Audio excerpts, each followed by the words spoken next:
আপনাদের সবাইকে আমি স্বাগতম জানাচ্ছি আমার ছাদের বাগান। এই যে এটা হলো স্কোয়াশ গাছ, এই যে স্কোয়াশ ধরেছে স্কোয়াশ।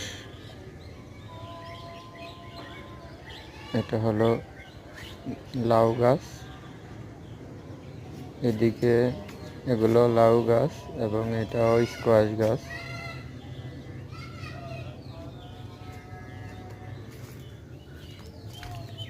এটা টমেটো, দেখেন কত সুন্দর টমেটো ধরেছে।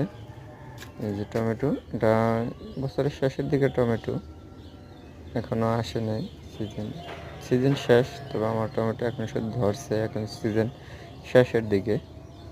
এই যে আমার টমেটো ধরছে।